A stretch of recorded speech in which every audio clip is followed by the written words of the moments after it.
Dans la presse ne manque pas aujourd'hui pour désigner l'annonce de la victoire des autorités pro-russes dans les 4 oblasts ukrainiens concernés par les référendums. On vous les rappelle, Donetsk, Louhansk, Kherson et Zaporijjia.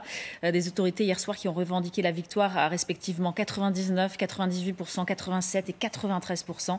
Anne-Sophie Châtenay revient en images sur le dépouillement de cette mascarade, pour reprendre le terme employé par notre ministre des Affaires étrangères, Catherine Colonna, hier. Voyez son sujet. L'issue du vote ne laissait aucun doute. Restait juste à connaître l'ampleur du résultat en faveur du oui et donc de l'annexion. À Donetsk, le chiffre annoncé par les autorités pro-russes est écrasant. Le oui l'emporte à 99%. Applaudissements à la commission électorale. Et dans le camp des leaders politiques favorables à l'annexion. Nous mentirions si nous disions que nous n'attendions pas un tel résultat.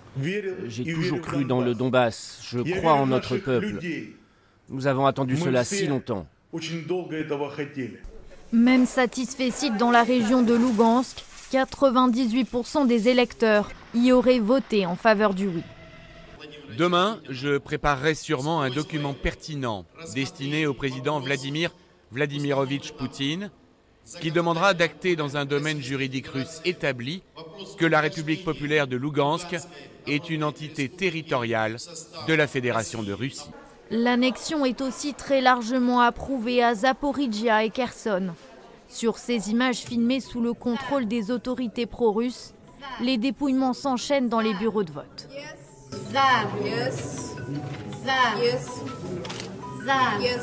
Devant les caméras, tout est fait pour montrer que les choses sont faites dans les règles.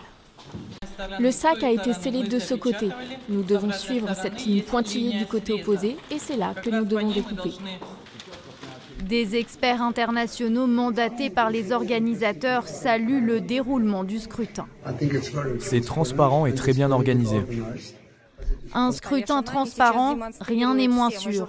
Sur cette séquence diffusée par un média russe, l'assesseur énonce des votes en faveur de l'annexion, sans même regarder ce qui est inscrit sur le bulletin. Exilé à Kiev, le maire de Mariupol affirme qu'à peine 20% de la population de sa ville est allée voter, sous la menace. Il y a un petit nombre de personnes qui doivent mettre quelque chose comme cette marque d'accord sur le bulletin de vote. Pourquoi ? Parce qu'un homme vient dans chaque maison avec un fusil et leur demande de voter. Après un vote du Parlement russe, Vladimir Poutine pourrait dès vendredi annoncer formellement l'annexion de ces territoires ukrainiens. Des images qui parfois en disent bien plus long que des commentaires. Charles d'Anjou, bonjour, merci d'être avec nous. Vous êtes dans le Donbass depuis vendredi. On parle avec vous de ces référendums. Vous les avez vus, ces scènes de liesse, de vote, là où vous êtes 98% de ces scores. C'est ce que vous avez pu constater. Vous aussi, quel est votre regard sur ce qui s'est passé ?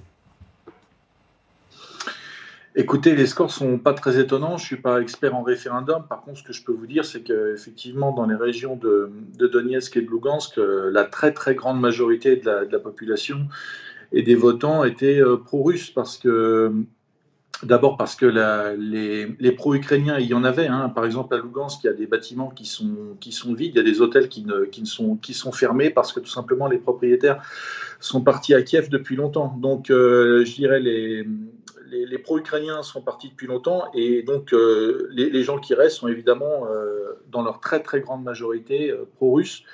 À Donetsk et Lougansk, c'est particulièrement compréhensible parce que c'est deux villes de région qui sont vraiment en guerre avec l'armée ukrainienne depuis 8 ans.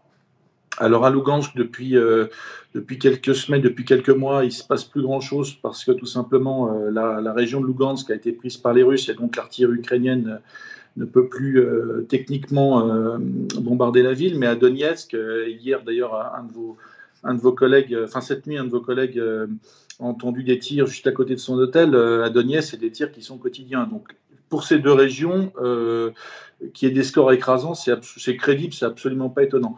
Pour les régions de Kherson et de Zaporijjia, là, effectivement, c'est peut-être un peu plus... Enfin, en tout cas, moi, je l'ai senti, c'est un peu plus mitigé, notamment à Kherson, où, je dirais, d'abord, c'est une ville quasiment morte, puisque c'est une ville qui est sous le feu de l'artillerie ukrainienne et qui a été évacuée au moins, je dirais, en majorité, pour moitié par sa population, mais aussi parce que c'est une ville où on a bien senti, les autorités russes nous l'ont dit d'ailleurs, elles n'ont pas cherché à le cacher, et il reste, je dirais, toute une frange de la population qui est pro-ukrainienne et qui n'a pas accueilli les Russes à bras ouverts. Restez avec nous, Charles d'Anjou. On ira d'ailleurs retrouver Jérôme Garraud, dont vous parliez dans un instant également du côté de Donetsk. Kilina Kurochka, une réaction à ce qui s'est passé. On voit que, donc il l'a très bien décrit, Charles d'Anjou, à Kherson, Zaporijjia, c'est un peu plus compliqué que dans le Donetsk et dans le Luhansk parce qu'il y a une participation seulement de 20%. Qu'est-ce que ça vous fait aujourd'hui de voir que les autorités pro-russes demandent l'annexion, là, à Vladimir Poutine depuis ce matin? J'aimerais bien préciser que ce sont les autorités collaborateurs. Enfin, ce n'est pas pro-russe, c'est plutôt collaborateurs parce qu'ils ont collaboré. Voilà. Une chose que... en fait, on le savait depuis longtemps. Et aussi, par exemple, à Kherson, c'était préparé depuis très longtemps. Parce que même hier, j'ai entendu un témoignage par un ami sur téléphone qui a un autre ami qui habite à Kherson qui n'est pas parti de la ville, qu'il y a déjà des drapeaux russes, des numéros, des voitures russes et les gens qui reçoivent des passeports russes sont déjà appelés à la mobilisation, bien sûr. Par rapport à Kherson, Zaporijjia, ces régions, on a vu aussi des images avec les hommes armés, avec les fusils qui viennent, qui frappent la porte et qui demandent.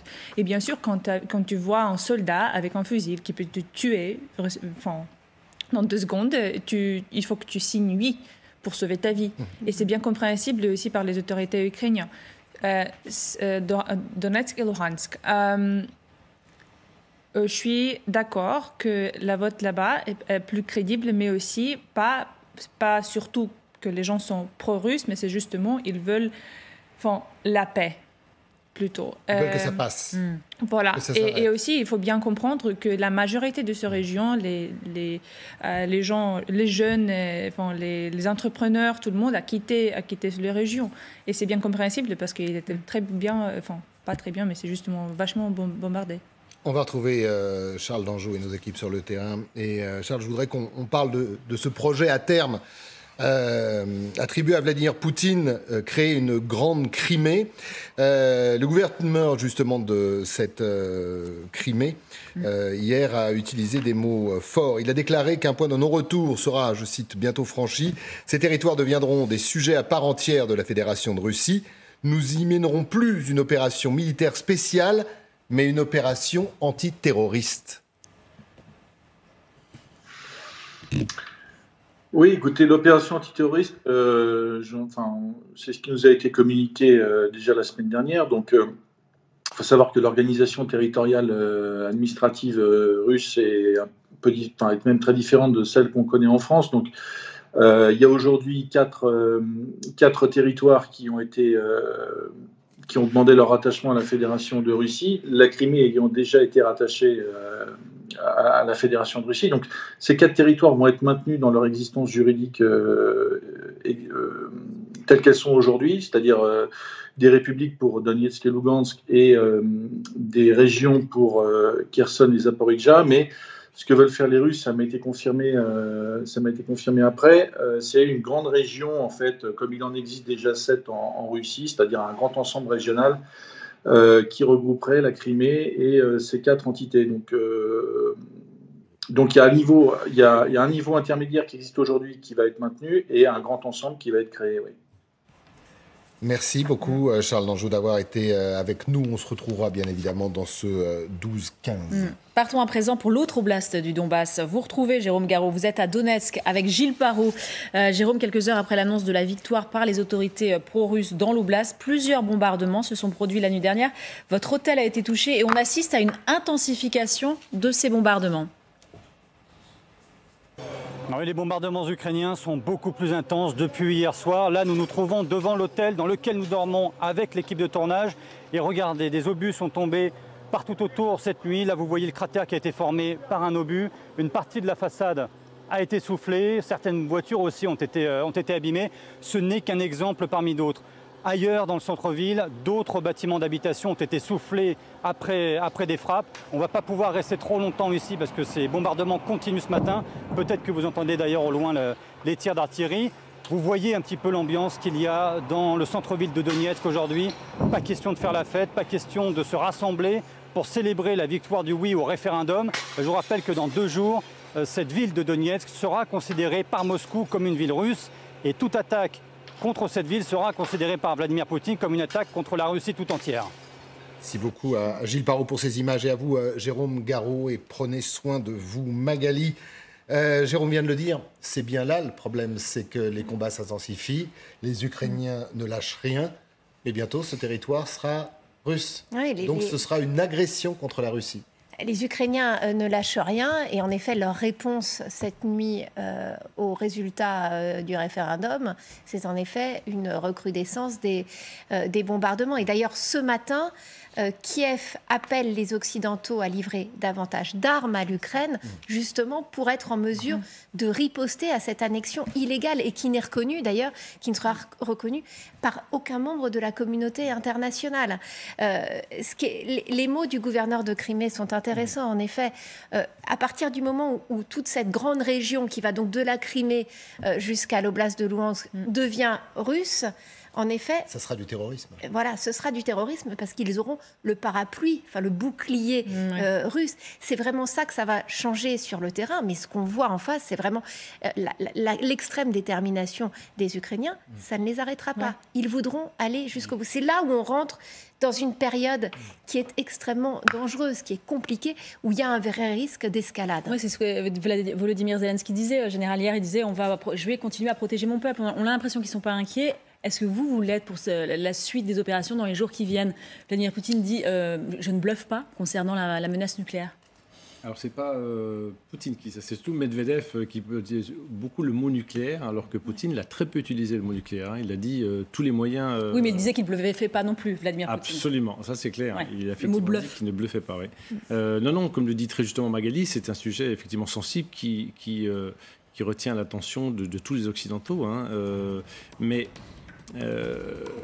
Vous voyez, quand on regarde les opérations qui sont succédées, ça n'a pas empêché l'Ukraine d'aller attaquer la Crimée.